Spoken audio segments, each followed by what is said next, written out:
श्री दत्त जयंती निमित्त यात्रा नियोजन बैठक संपन्न। अनेक विभाग प्रमुख अनुपस्थित अधिकाऱ्यांवर कारवाई होणार का?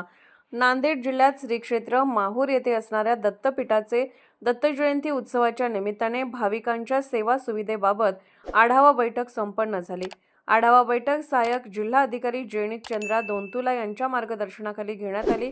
श्री क्षेत्र माहूर येथे परंपरेप्रमाणे दरवर्षी श्री दत्त शिखर संस्थान येथे दत्त जन्म सोहळा मोठ्या भक्तिभावात साजरा करण्यात येतो। या सोहळ्यात लाखो भाविक भक्त उपस्थित राहून दत्त नामाचा गजर करत असतात। श्री दत्त शिखर संस्थान बरोबरच विविध ठिकाणी दत्त जन्मकाळ साजरा केला जातो। दत्तनाम जपण्याकरता सतत 7 दिवस भाविक मुक्कामी राहतात। त्यामुळे गडावर येणाऱ्या लाखो भाविकांना कुठलीही असुविधा जाणवू नये यासाठी जिल्हाधिकारी राहुल कर्डिले यांच्या मार्गदर्शनाखाली सहाय्यक जिल्हाधिकारी जयनीत चंद्रा दोंतुला यांनी सर्व अधिकाऱ्यांना बोलावून आढावा घेतला।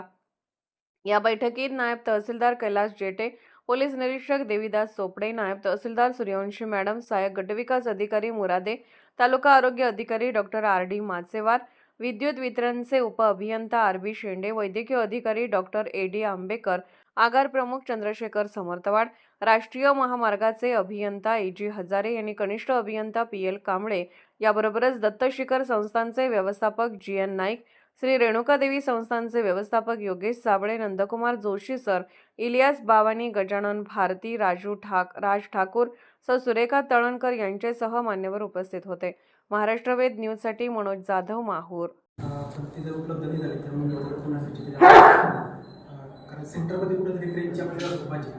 जर आमची मार्केट कुठेतरी जाम झाले किंवा एखादं वाहन इफेक्ट झालं तर मग अशा वेळेस रस्ता जाम होऊन त्याचा प्रॉब्लेम तयार होतो। त्यावेळेस ट्रेनची आवश्यकता पडत असते। ट्रेन मागच्या वेळेस ट्रेन आवश्यक रिस्क्यूसाठी आम्हाला काहीतरी व्यवस्था पाहिजे। मागच्या वेळेस होतं ना आपल्या ट्रेन आम्ही ट्रॅफिक पण इथे बंद करणारच आहे। हा पण खाली ट्रॅफिक बंद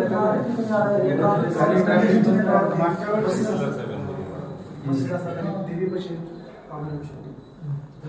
जर मोठी बस